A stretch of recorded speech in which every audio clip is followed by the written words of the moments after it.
Whether you're a diehard sports fan, a hopeless romantic, or a comedy aficionado, the Xfinity 10G network was made for streaming it all. Worry less about buffering when streaming your favorite shows, movies, or live sports, and enjoy a better way to watch. Xfinity gives you a reliable connection for streaming, plus all the entertainment you love all in one place. Fear not, because now you can finally sit back, relax, and stream your favorite entertainment and sports like never before with the Xfinity 10G network.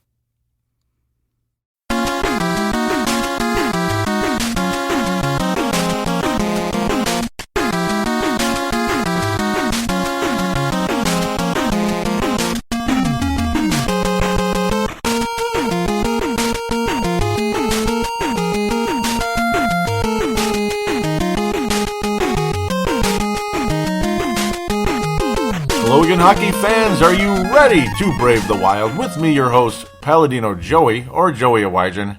Brave the Wild is available on the sportstuff.com, iTunes, Stitcher, and Double Twist. It's nice to be back on board, but this last week was absolutely not what the doctor ordered, as the Minnesota Wild finish the week 0-3. Yep. That's where we stand, 0-3. And second place, 3 points behind the Chicago Blackhawks in the Central Division. So there we are. A very, very disappointing week, to say the least. Frustration taking over for the fans, players, everything, and show hosts as well. I boiled over on Twitter a bit when Marian Hossa scored the game, and over the tweet went viral. About 40,000 people saw that tweet, which is definitely a record for my show.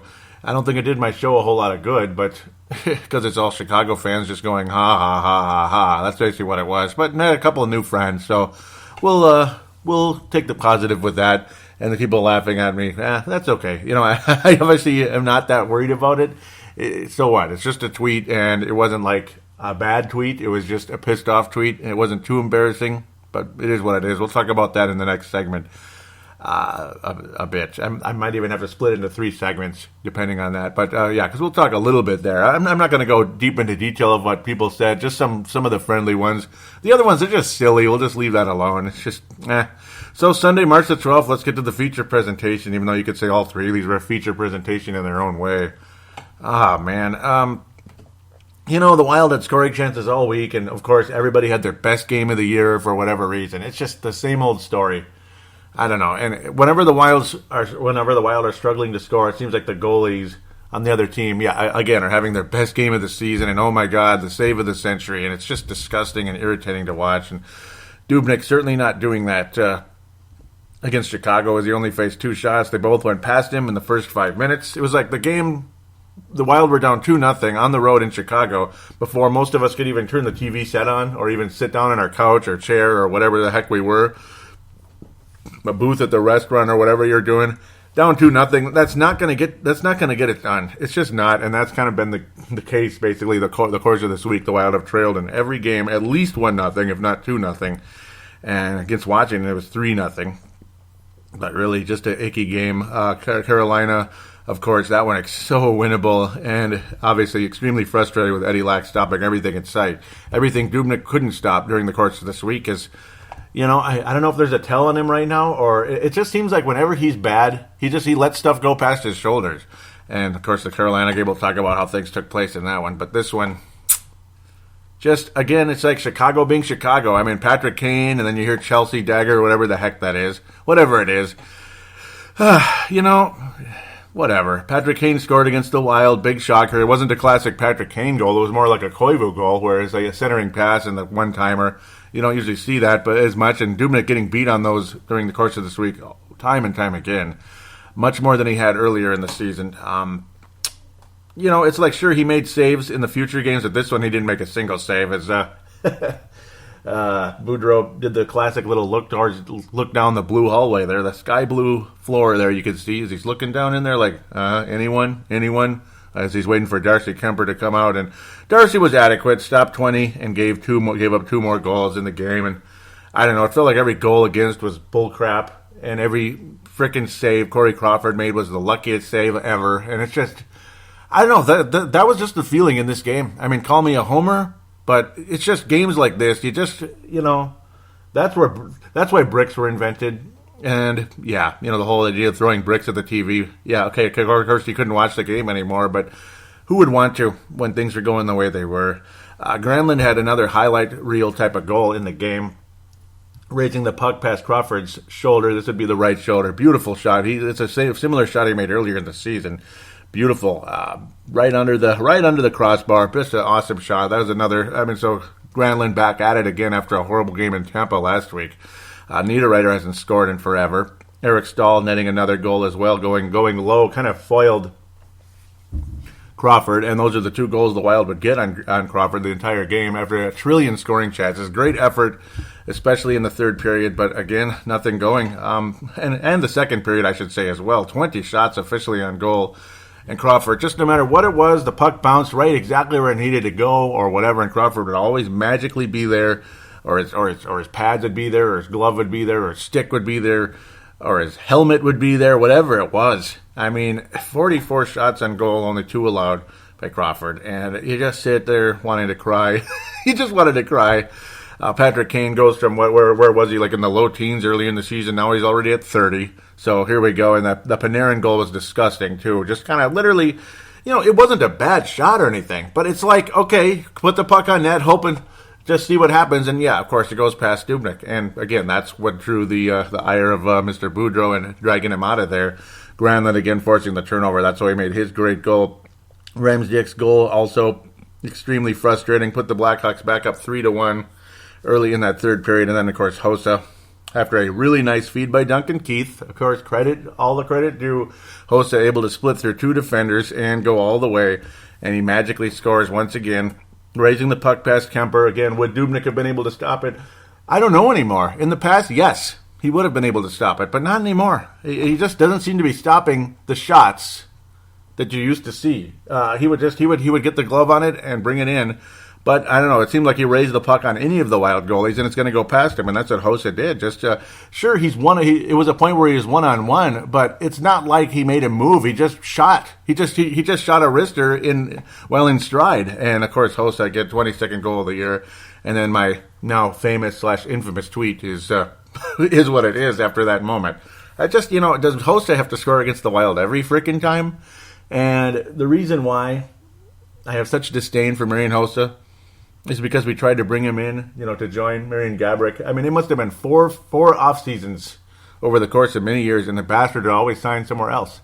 And it just, you get pissed off when you see that happen. The first year he signs with Detroit, you could have had Marian Gaborik, Marian Hossa. Nope. And then Marian Gaborik leaves. You try to bring Marian Hossa in to replace him. He signs with Pittsburgh. He was with Pittsburgh the first time, then he was with Detroit. He's just a freaking ring chaser, and that's basically what happened. He signed with Pittsburgh, lost the Stanley Cup to Detroit, signed with Detroit, lost the Stanley Cup to Pittsburgh. So he was like back to back. He went to the team that was the runner up in those cases. And then third time's a charm, he signs to Chicago for like 1 trillion years. Yep, the contract's still going all these years later. And then he finally got his Stanley Cup, and he's got 2 more in the bank since then. So I don't know, just a freaking ring chaser, and that's basically what was going on those couple of years there, those 3 years in a row. 2 one-year deals with those clubs after leaving the Ottawa Senators, and the Wild attempting to have him join Marian Gaborik 2 years in a row, and it just was not meant to be. And then, of course, 2010, we all knew what took place there, and the frustration mounted. Actually, 2009 was when Gaborik left, when Fletcher took over. It just was too late. I don't know. Just, it is what it is. Gaborik wasn't going to come back, and then Hossa did what he did. So that's the root of my anger towards Marian Hossa, along with the fact he scores against us every time, almost as if to rub it in our face, which just drives me nuts. And I don't know. You just knew the game was over at that point, and it was. No matter how many scoring chances the Wild would have, the Blackhawks would block it, or Crawford would make the miracle save of the century, and we'd all hear about how great he is. And yay, we're sick and tired of the Blackhawks, and there's just no doubt about it. It was just a classic, this was Game 6 of the playoffs, second round or whatever. Second round pretty much every year except the first time around, or Game 5 or Game 1, whatever it was. This was the playoffs again. Same old BS. Blackhawks, just like the Yankees over the freaking Twins. Yay. I don't know. And there's just no way to win an argument with the Blackhawk fans, so it is what it is. Blackhawk fans aren't nearly as bad as Colorado Avalanche fans. St. Louis fans, I don't know. I haven't gotten into too much of them, but Colorado Avalanche, my God. Oof. About as obnoxious as it gets, so karma's a bitch there, I suppose, because they're last place in the league. So, but yeah, watch them get like the next freaking Connor McDavid or something. Wouldn't that be terrific? Then they could join the wannabe the wannabe Connor McDavid, Nathan McKinnon. Wouldn't that be great? Yeah, Blackhawks win 4-2. Whatever. Tuesday, March the 14th, Washington wins 4-2.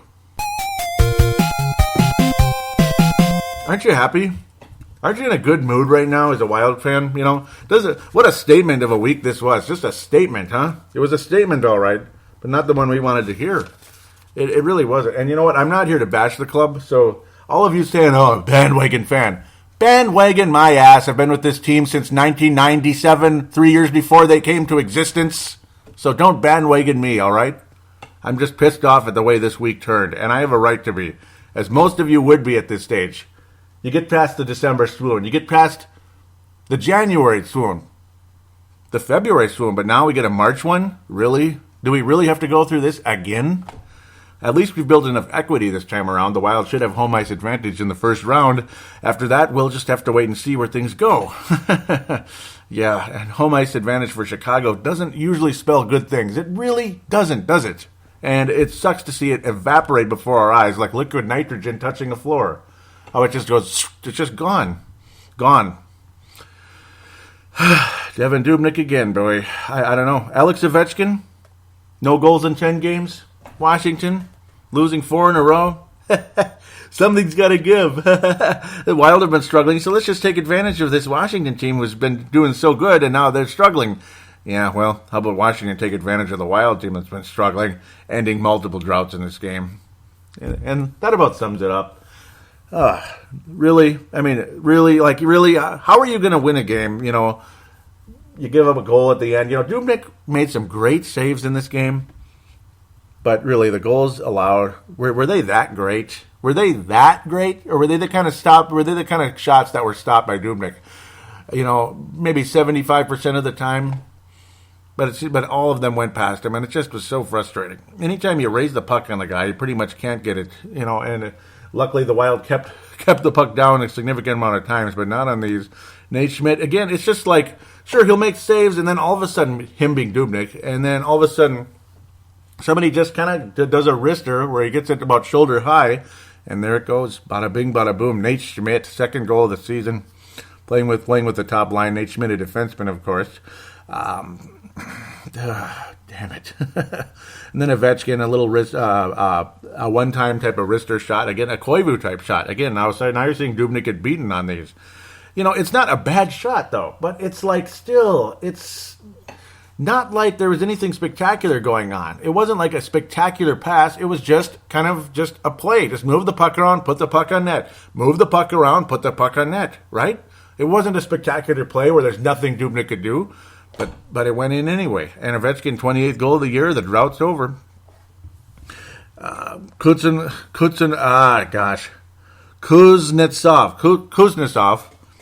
on the power play, able to get free, getting some space. And it was a good goal in terms of, you know, it's a good play by Kuznetsov, but still, again, another goal that you just, I mean, could Dubnyk have stopped it earlier in the year? You know, you're left with that question.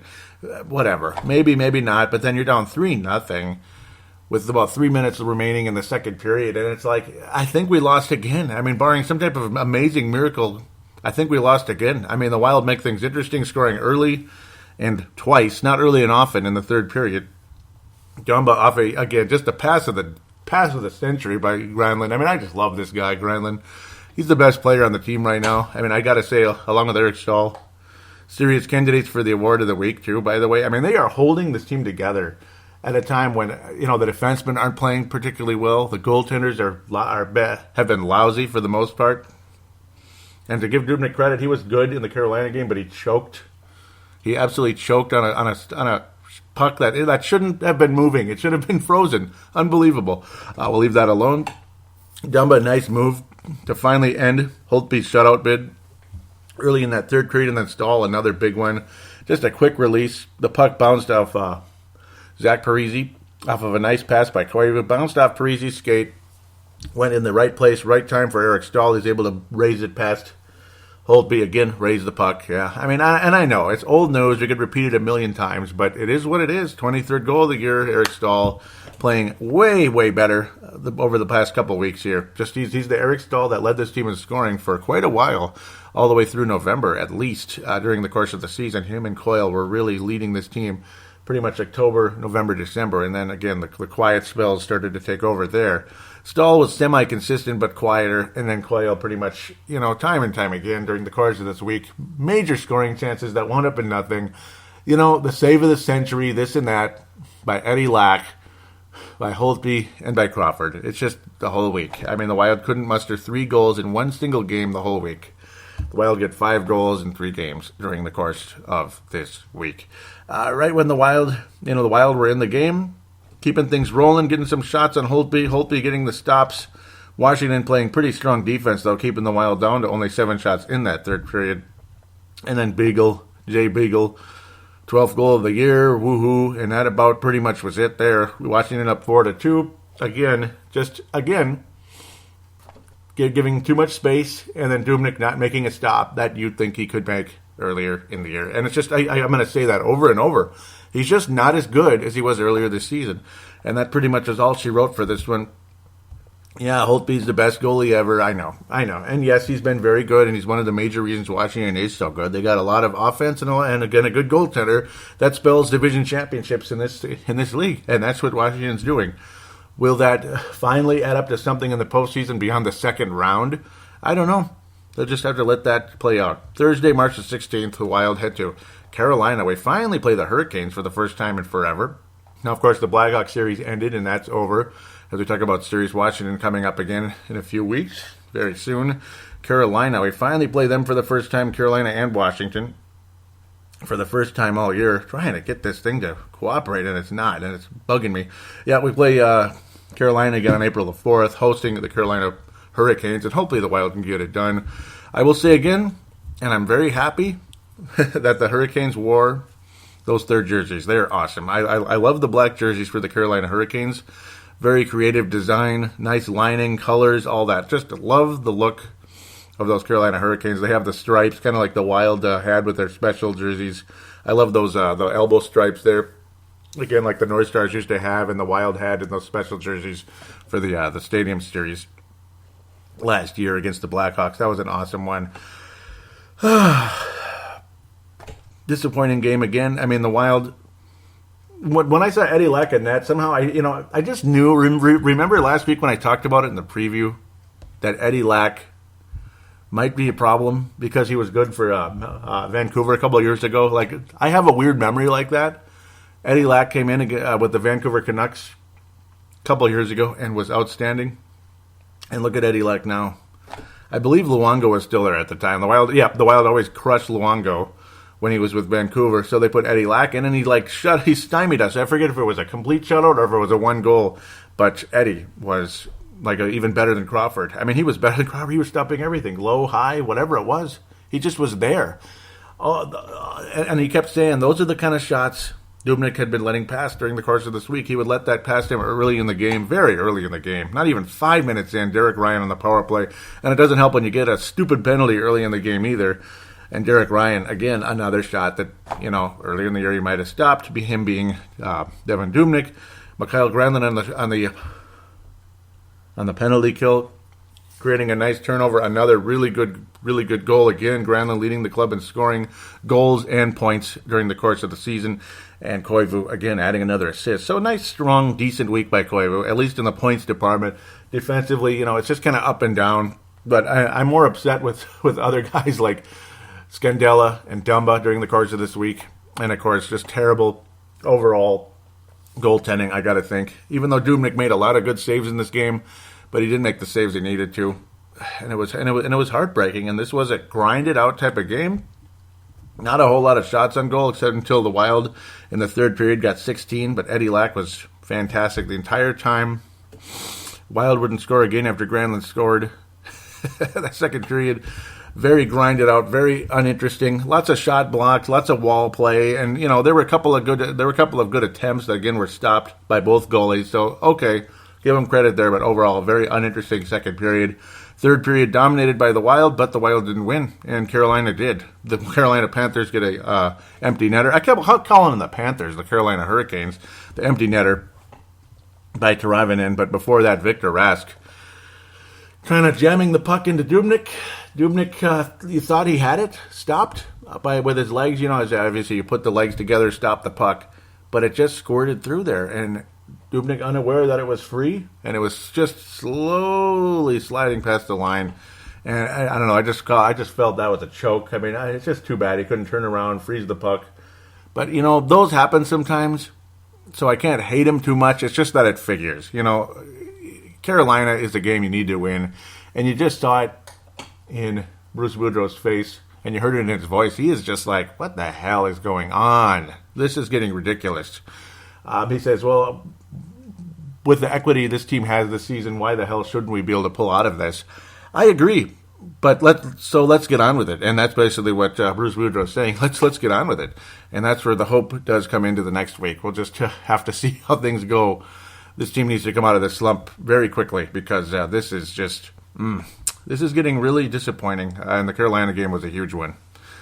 Good for Eddie Lack to come in and have a strong performance, but man alive, this was not a pretty week at all for the Minnesota Wild, offensively or defensively, all the above. So Mike McDonough Award, we're going to give it to two guys, Eric Staal and Mikhail Granlund, for leading the Minnesota Wild over the course of this week. And the James Shepard Memorial is going to go to Dubnyk, I guess. I mean, he had a strong game against Carolina, but again, it just couldn't make the stops he needed to. The first James Shepard of the year going to Dubnyk, but you can also give it to multiple defensemen over the course of this week. You can give it to Coyle as well, failing on so many shots. So Dubnyk, this is not a hard James Shepard Memorial. There are several honorable mentions coming along with you in this week. Several. Again, Coyle, just, you've got to finish on some of these. Parise, where's Zach Parise? Where is he? Is he ever going to score again? It's getting ridiculous. Niederreiter, is he ever going to score again? And Scandella, he goes from playing well to making mistakes again, or not being in the right spot, whatever it is, just flat getting beat. And of course, Dumba is just out of control. He can make great plays, and he can just get undressed time and time again. And the frustration mounted during that Blackhawk game and other plays during the course of this week, where maybe luckily Dubnyk would make a save in that Carolina game. So we're just gonna end this segment right here, right now, before I say anything I need not to say. So let's talk about the next week. Let's do some previews, look at the prospects, and then we'll wrap things up with Twitter. That'll be fun.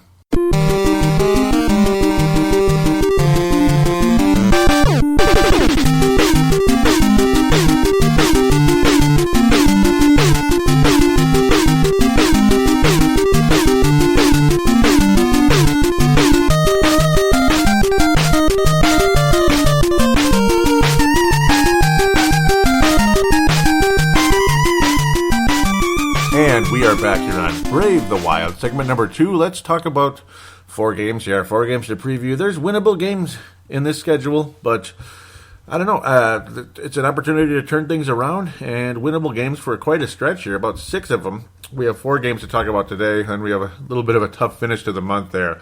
Washington and Ottawa coming to town. Tougher games, but, we'll see what happens. Hopefully the Wild can still finish this month positively. There is a chance. I mean, I don't know. It's all on them. I mean, you got Philadelphia, Vancouver coming up, Detroit, all that. Those are winnable games. We're going to talk about the New York Rangers coming to town Saturday, March the 18th. That day sounds awfully familiar, doesn't it? But we'll leave that alone for the moment. And again, we'll talk about the prospects in that Twitter. I'm not going to go too heavy into the Twitter and the prospects. Kind of a quieter week with college hockey going into the postseason. But again, positive games for some of our prospects going into their conference tournaments in the next week. The NCAA tournament, which is nice. NCAA basketball tournament, of course, up and running already, but not a subject at the moment. Expect to see Antti Ranta in net, with Lundqvist going to be missing a significant amount of time. So, and Antti Ranta has been good, and yeah, it is what it is. Pittsburgh, why am I calling them Pittsburgh? New York Rangers have been excellent for the most part, most of the season, but they're in the best division in the NHL, so despite their 91 points, they're a wild card team, which is ridiculous. That would mean the Wild would be in the wild card because Columbus is 96, Pittsburgh 97, Washington 98. Well, gee, that's as easy as 1, 2, 3 right there. And, that's, wow, Metropolitan Division. Good luck. Good luck. If you don't have like 100 points, good luck. And it's going to be well over 100 probably for 3 out of the 4, and maybe even the Rangers. Yeah, the Rangers, a good chance they're going to get 100, over 100 as well. And I don't know if that's ever been done. 4 teams with 100 points in the same division. Yikes. The Wild went through a kind of an up-and-down seesaw type of battle December the 23rd. Not the best goaltended game in the history of the world. 7-4 in favor of the Minnesota Wild over the New York Rangers, and we wrap up the season series, hopefully with a win. That was a fun game, but, Lundqvist was not so good. They really beat the crap out of him in that one, and that was back when Charlie Coyle was awesome. 4 points in that game, 3 assists, 1 goal. Remember that. And Darcy Kemper, yep, that's why the 4 goals took place, because I wasn't expecting Dubnyk to struggle like that. Ranta was in net, and he gave up 2 goals later in that game as well. So after Lundqvist was pulled after stopping only 9 of 13 shots. Ouch! Can the Wild turn things around against this Rangers club? Sure, but will they? I don't know. I don't know. The Rangers haven't been playing that well either. They beat Florida 5-2. They lost to Carolina 4-3. Beat Detroit, then lost to Tampa, lost to Florida. So it's kind of a similar win-loss record of late for the New York Rangers as the Minnesota Wild. You want to see some type of a turnaround here. You're hoping for one. Rick Nash, I don't know. I thought he was out, but I guess he isn't at the moment. New York Rangers, though, they're going through ups and downs at the moment. Of course, Girardi's out on the injured reserve with the ankle as of the end of February. He's been out ever since. Lundqvist, again, out for a while. And such. So, to the point, of course, JT Miller leading the team in scoring 50 points, but Chris Kreider with 26 goals and Matthew Grabner with 27. So those are the real goal scorers, but lots of playmakers, Zuccarello, Stepan, Hayes, and others. So, and Ryan McDonough with 33 points, one of the better players out there as well. 33 assists, excuse me. The Wild can beat this team without a doubt, and home game, it helps. Dubnyk will most likely be a net. This is an opportunity for Dubnyk to turn things around, and, Antti Raanta has been playing better than Henrik Lundqvist of late, and it's another one of those where it's this established goalie, but he's not been so good, and it's been going on for a while with Lundqvist. He's still capable of great games, Lundqvist, but then you have this really good backup, and I don't know. That's what I don't like. It's Eddie Lack syndrome, Eddie Lack, yeah, the guy that I'm afraid of him, and then when I saw him in net, I was like, oh no, not again. Yep. The Wild beat him last year, and I remember they lost to him 2 years ago. I just had a feeling it was going to come back to bite us again, and it did. I'm getting that vibe with Antti Raanta, and then the Chad Johnson syndrome as well. When the Wild crushed Chad Johnson years ago with the Rangers and with the Flames, he was awesome. Yeah, so, and he was also good with the Buffalo Sabres the year before. So, that's what I'm fearing coming into this one. I don't know. There's more winnable games than this one, I think. But I have some strange positive vibe that the Wild are going to come out of this one a win, or with a win. Somehow I don't think we're going to sweep the Sharks this year. That's the other thing. So maybe I'll pick a win in this one. Most likely got to score for the Wild in this particular game. It's just, I have a feeling there's going to be an offensive surge. That's what I'm talking about here. It's got to happen at some point. It's just that the Antti Raanta thing is what's keeping me questioning things. I mean, if Lundqvist was a net, I expect it. I expect the Wild to win the game 4-2, something like that. Dubnyk will have a little bit of a rebound type of performance. I don't know. Man, I'm having a really tough time with this one, if you can't tell. Most likely guy to score, I'm going to go with Jason Zucker. I just got a feeling with Zucker. It'd be nice to see Coyle, though, score against the Rangers after a 4-point performance last time around. Maybe he will, but I feel stronger about Zucker. I'm just seeing that name flash across my head right now, flash across my eyes as I preview this game. This game is going to go to extra periods. It's going to be 3-3, a 3-3 game, and it's kind of a pick 'em for me. I don't know. I think it's going to be 3-3 going into the extra period, and I'll say I just got a feeling. I don't know. Well, if it's 3-3, I say the Wild will win the game because that means the scoring is back. The Wild will win the game 4-3 in the extra period against the Rangers. So that's the feeling. Most likely guy to score is Mr. Jason Zucker. Sunday. This one you'll probably see Kemper in net because again, this is a back-to-back. Do you really think we're going to see Kemper with the Rangers again? Now, of course, we had success last time, but are you expecting 7 goals? See, my feeling would be if Kemper's in net, we will lose for sure because I think Ranta is going to outplay. I think Ranta will outplay Kemper. I would absolutely have Dubnyk in net against the Rangers and go with Kemper with Winnipeg. Absolutely. Like earlier in the year, Boudreau went the opposite direction. And, well, I mean, the Wild still came out the way they did, but it was an odd situation.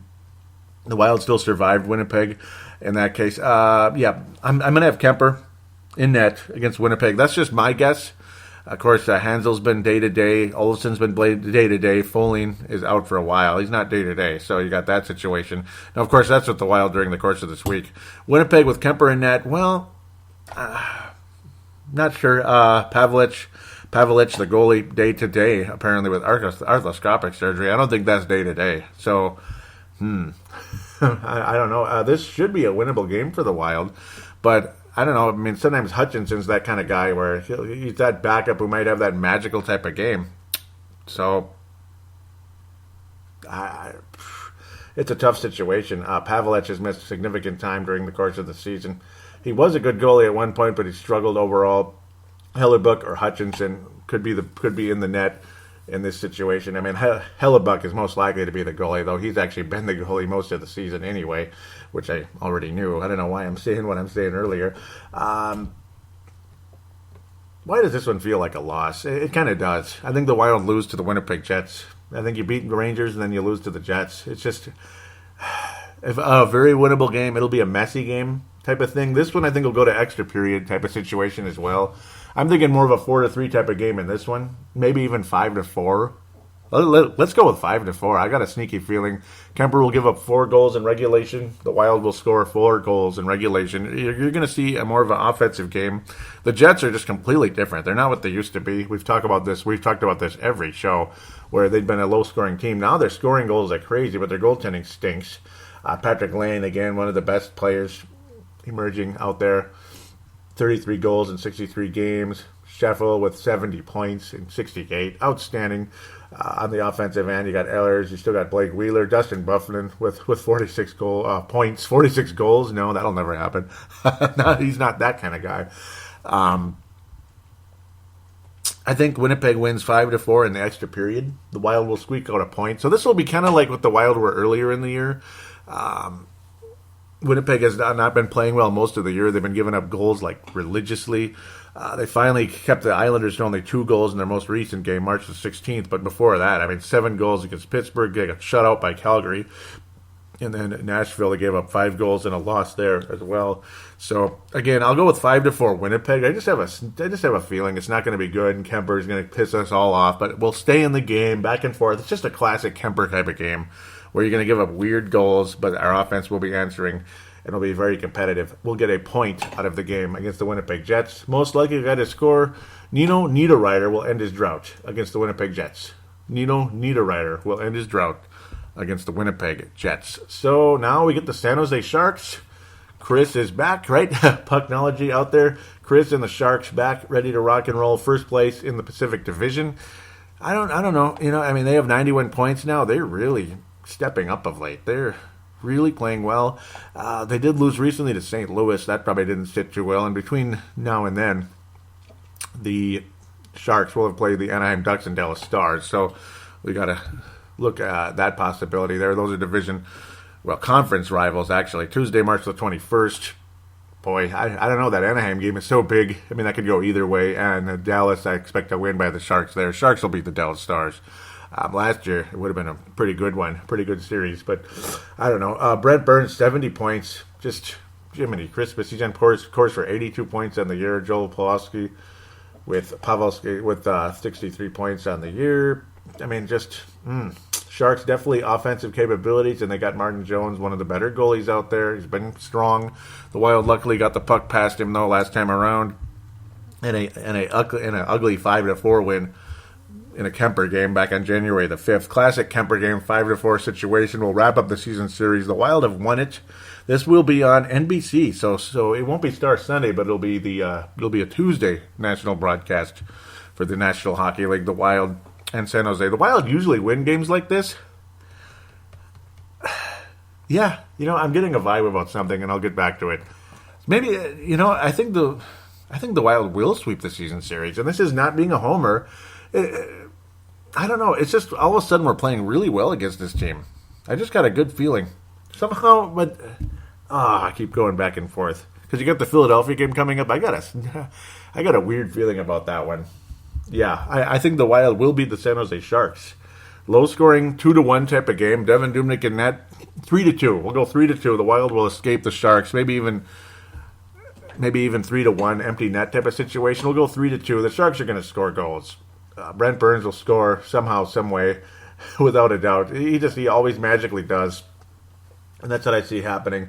Joe Thornton, 41 assists, definitely leading the club in that. Well, actually, Brent Burns is leading the club in assists, too. He's got even more. Insane. Yeah, I'm feeling 3-2 Minnesota, believe it or not. National broadcast. I kind of think the Wild will get back in the swing of things a bit during the course of this week, but it's not going to be like a blowout of a week. You're going to see losses that are going to frustrate you, but they're going to be playing a little bit better. You're going to see some decent performances. You're not going to see 3 losses in a row, or the Wild are going to get to 4 or 5 losses in a row, that type of thing. There's a possibility this club goes 3-1 this week, but you'll get a point out of the Winnipeg game at least, and you'll get your 5th point here. Your 4th and 5th point is the Wild will escape the Sharks 5-4. Excuse me, what am I talking about? That's the Winnipeg game with the loss. The Wild will escape the Sharks 3-2, lower scoring game. Dubnyk will be more sharp during the course of this week, in my humble opinion. I just, he has those rough stretches and then he picks it up again. Hopefully he can continue this time around, though, because he always seems to go right back into the crappy stretches. It's like kind of a week-by-week thing, and that's basically been a trend with Devin Dubnyk, and that's where I see the Wild going. Most likely got a score for the Minnesota Wild against the San Jose Sharks will be Eric Staal. Eric Staal will score against the San Jose Sharks. So, let's wrap up the week. In preview, that is, the Wild will host the Philadelphia Flyers. Philadelphia Flyers, March the 23rd. Thursday, March the 23rd. Oh, remember when this team won 10 games in a row? Yeah, completely different situation. Now only 2 games above 500. 6th place in the Metropolitan Division, the best division in the National Hockey League. It's a talented team, but a team that just, they're inconsistent, that type of thing. You had Claude Giroux, one of the better players. He's having a down year, only 14 goals. Remember when he was a goal-scoring stud? Jacob Voracek, 55 points leading the way, 17 goals, but Wayne Simmons has 29 points, 29 goals on the season. So he's the top goal scorer, and he's still in the top 3 there pretty much for the Winnipeg Jets. The goalies are Steve Mason and Michael Neuwirth. I remember Neuwirth having a good game against the Wild years ago. It's just, but I don't remember exactly when, where, that type of thing. Steve Mason will more than likely be the goalie. Why does this feel like a weird one to me? But, I think the Wild are going to go 3-1 this week. I'm feeling more positive right now. I don't expect the Wild to continue a horrible, massive loss trend here. I'm getting a vibe the Wild are going to go 3-1 this week. I could almost switch over between Winnipeg and San Jose, but I don't know why. I don't know what's coming over me here. This one just reeks of like a stupid loss, but at the same time, they're playing so horribly right now, Philadelphia, and another home game for the Wild, where the Wild have been pretty good at home this year. They've been worse on the road on occasion. They've had some nasty ones.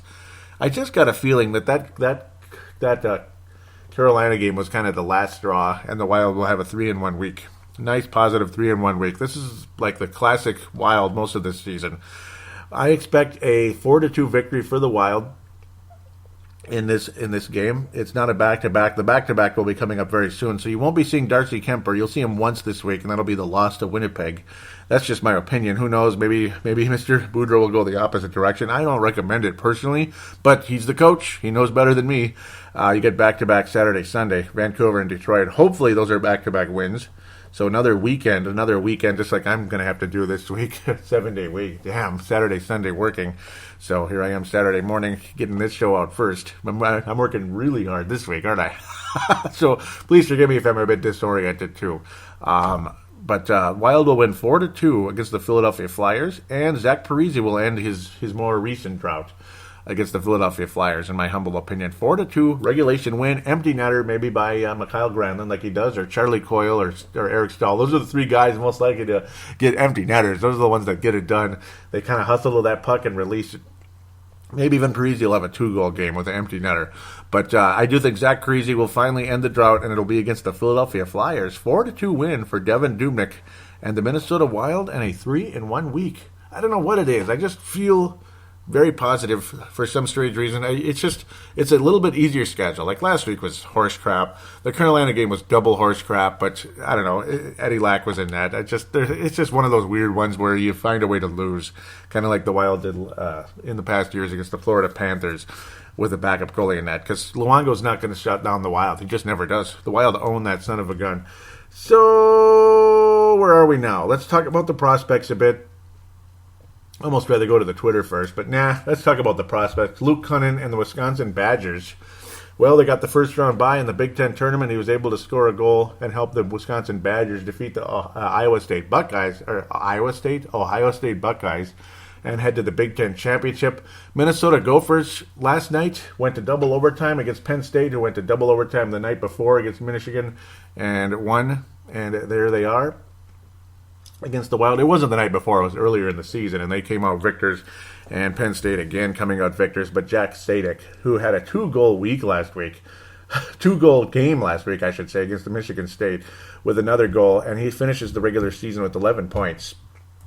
Or the Big Ten season anyway, with 11 points. So not bad, getting another goal. That would have been his 5th goal of the year. No, 4th goal of the year. That's it. Wow. So 11 points on the season for Jack Stadek. He did get a goal. The Gophers lose 4-3 in double overtime. Forgive me for keep bumping out these weird words, but the Gophers eliminated by Penn State. So Penn State, Wisconsin will skate tonight for the Big Ten championship.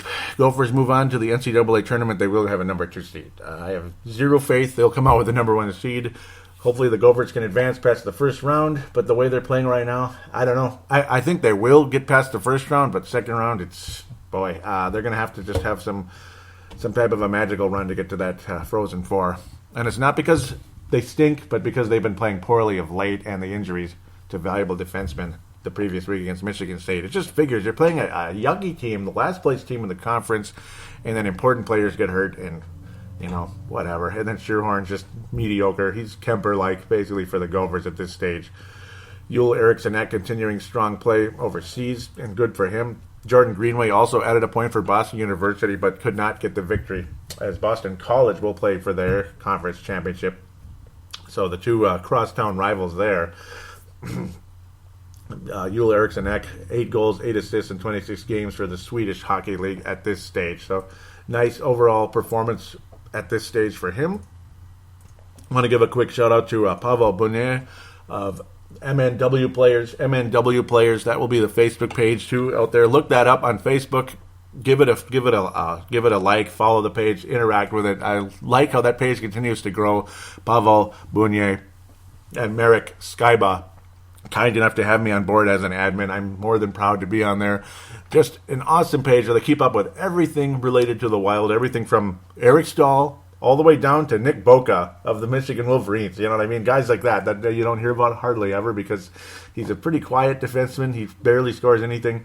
You get what I'm saying here? All the way from Zach Parise, Eric Staal, Charlie Coyle, down to the lower end prospects. Luis Belpedio has been out of late too, and that club not in the tournament. They lost in the first round over there for Miami, Ohio. Unfortunately, Alex Tuck scored a goal early in the week. Iowa not getting a whole lot of action. Again, Kirill Kaprizov season over, so I've said that about 100 times.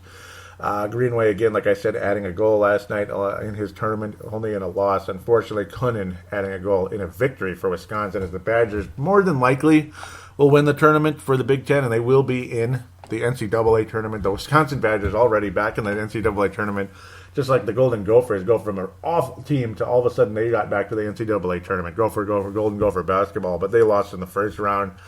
I don't know. The Badgers might advance. Just watch them go to the frickin' Frozen Four, and the Wild just continue to stink. Or the Gophers. I keep calling them the Wild. The Gophers continue to stink in the tournament. Carson Soucy of the outstanding Duluth Blue Devils. They're national champion contender. Avery Peterson scoring a goal last night. Soucy's been out ever since, and that's unfortunate. Avery Peterson been a factor here late in the year for the Duluth Blue Devils, so good on him. Look at the Iowa Wild very briefly. Alex Staal continuing his outstanding play, but the Iowa Wild not scoring goals. Like Staal keeping them in games. 1 goal, 2 goals against, and that's about it. He's just been wonderful.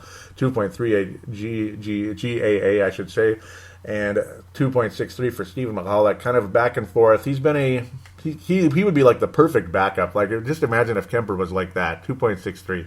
That's good enough to be a solid backup, and Staal has been just outstanding after a slow start to the season. Ryan Carter still only 1 assist in 6 games. As this team, again, it's like they're like college hockey. They only play on the weekend. Like, what's going on with the Iowa Wild and their strange schedule? Grayovac, 10 points in 12 games, but he was back up with the Minnesota Wild last night. Good on him there. Adam Gilmore, after a short stint with the Quad City Mallards, back up with Iowa. Sam Anas, really the only the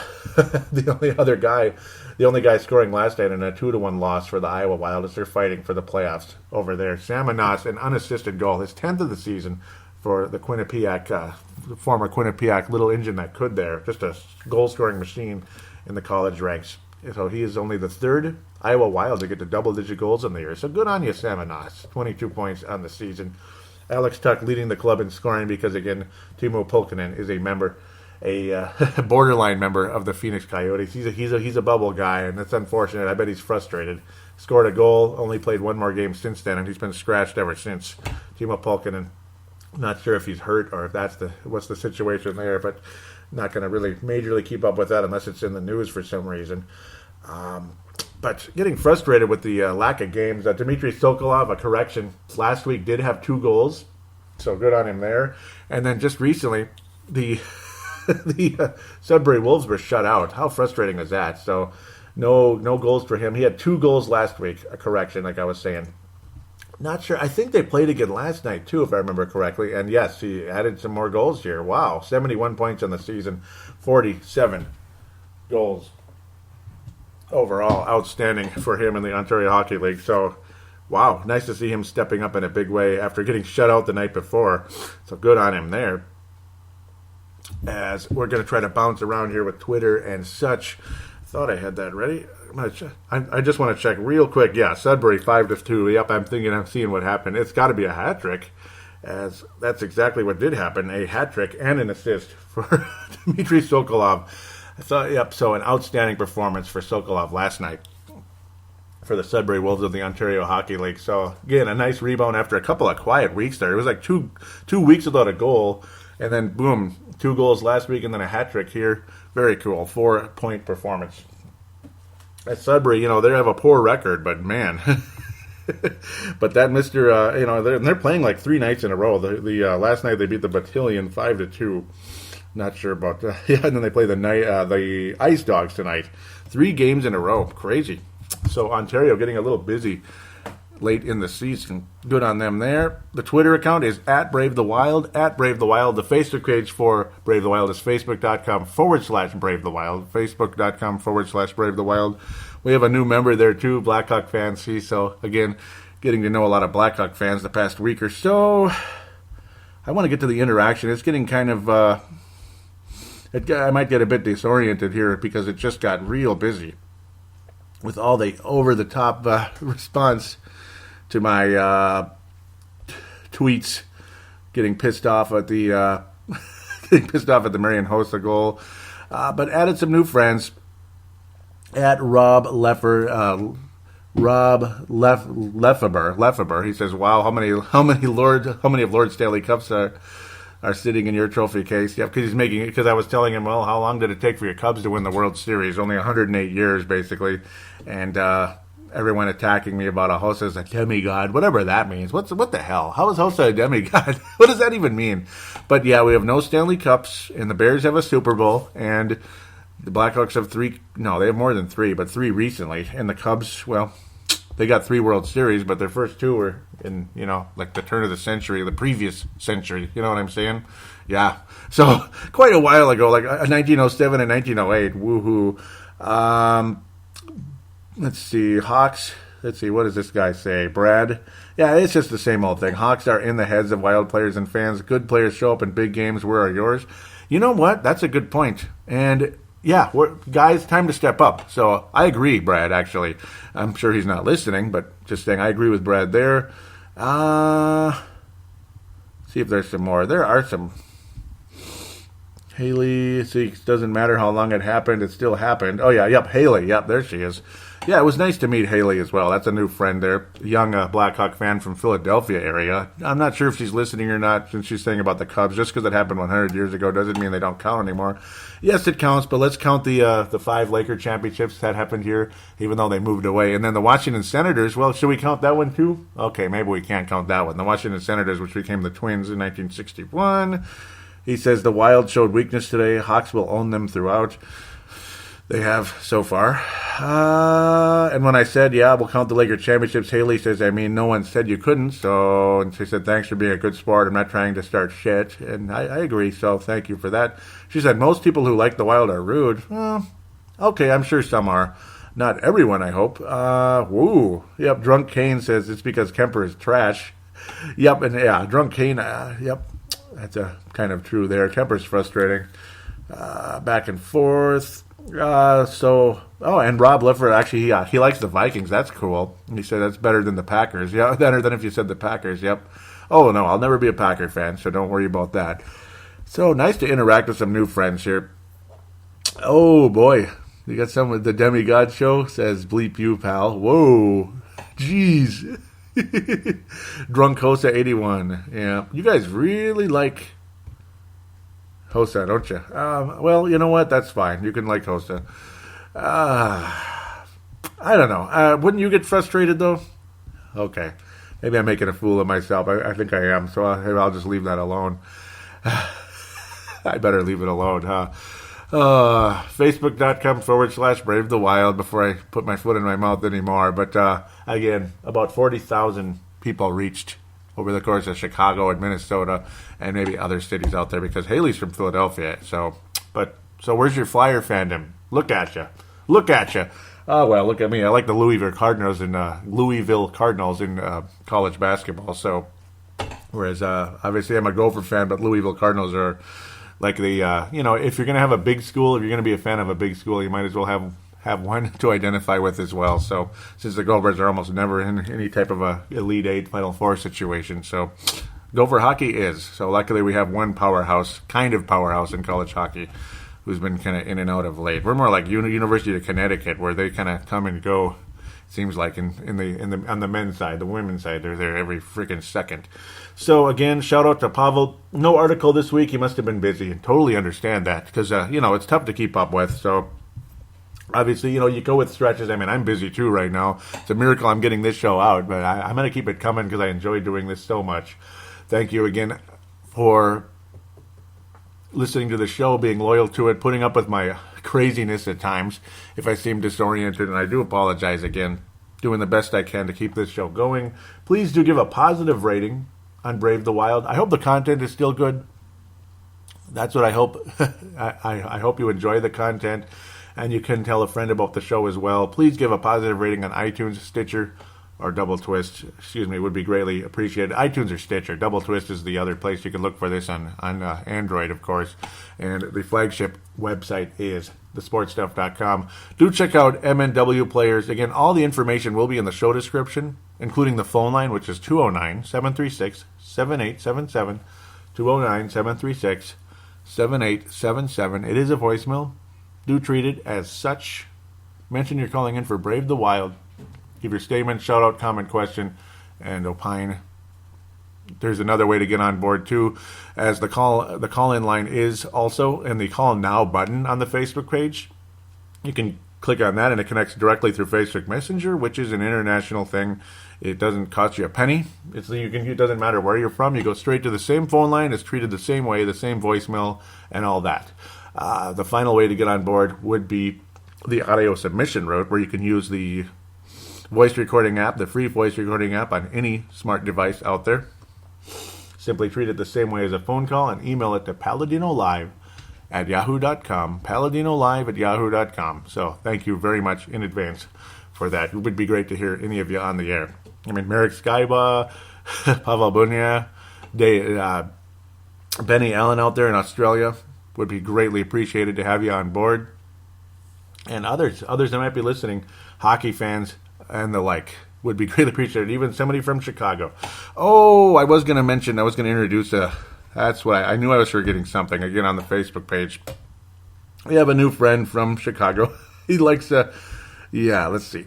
He likes reminding me about how great the Blackhawk fans are.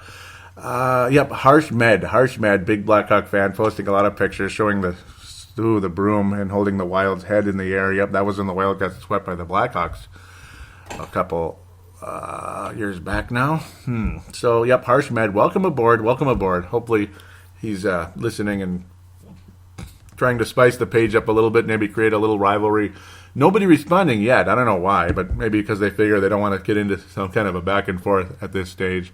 Oh, well. So thanks again for your listenership, your loyalty, and for retweeting the show. Got to thank Vince Germano for doing that pretty much every week. God bless you, Vince Germano, for retweeting the show. And thank you, MNW players, Marek, and, of course, Pavel Bunia, for allowing me to post Brave the Wild on the page.